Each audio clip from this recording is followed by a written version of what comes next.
But going back to my point about this too, like, so again, you have the Andrew Kolvich, you have the pastors, you have all these people going on campaigns to like prove their innocence, right? Yeah. Well, who is the one person that isn't saying a single thing? The one person that isn't saying a single thing. Closest to Trump? Charlie in that circle, in his immediate circle, the one person who isn't saying anything but is the closest, His wife? Erika. Yeah. So I will tell you this, okay? I actually think at this point, because of what I said, right? Because of the fact that I've gotten to the point where I have decided that if I was in that same situation, the best course of action would be let people say what they want about me. I don't freaking care. It doesn't matter. I know that I know that I'm innocent, but I absolutely would want everybody and anybody to be turning over every single stone that I couldn't and try to figure out what's going on and who killed the person that I love. It's for that reason that I actually think Erika might be Candace's source. You know what? I have gone back and forth on this so much. She hasn't told her to stop. You're right. You're right. She hasn't come out and tried to like, prove her innocence or anything like that. She's just kind of let it go. And she just keeps tweeting. She keeps on going on. And like, I don't know, right? Like nobody knows. And let's be clear about that. When you talk about conspiracy theories, I think it's really important for people to understand this. It's always confusing for people because when you talk about a conspiracy theory, it's almost like you immediately assume that the people that are the conspiracy theorists believe in all the conspiracy theories that surround that specific event. No, that's not how it works. Being a conspiracy theorist or believing in a conspiracy, it just means you don't believe the official narrative. Right. It doesn't mean you believe in everything. It doesn't mean you believe in everything from the holograms to, the wrong shooter. Yeah. It just means that you don't believe the official narrative and that every and any hole that can be poked will be investigated, right?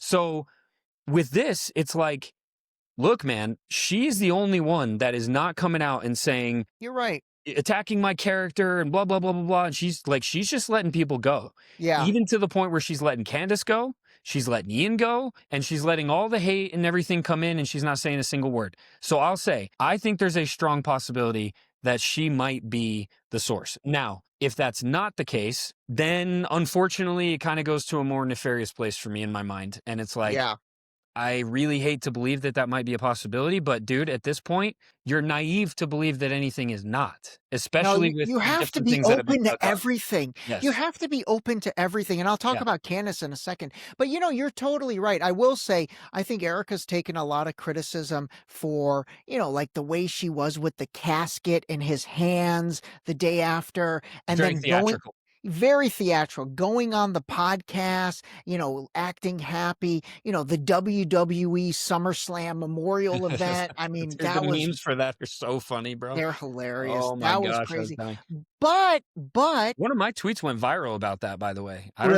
I don't know if you saw that, but dude, I had 8,000 followers on Twitter, and I went from like 8,000 to 25,000 in like 4 days because I put a tweet out there that said, I can't remember the exact wording. It was something like, if my wife dies, or no. If I die, I would hope that it takes longer than a few days for my wife to start working on my business. Something like that. Yeah, I know. I remember seeing that. It's so viral, dude. And it wasn't even meant to. It was just like a passing thought that me and my wife had, by the way. We thought it was funny. Yeah. And I was like, I'm going to throw that up. And it freaking went crazy. But to end on the Erika thing, I think you're right. So, again, yes, people have been critical about the way she's acted, but the one most important thing is she has not told Candace to stop. And she is not, all the other conservative influencers have attacked Candace like out the wazoo, but Erika has not told her to stop. So I think there's some truth to that. Yeah. I know that there is this theory there is this opinion that people will have when I say that of like, oh, but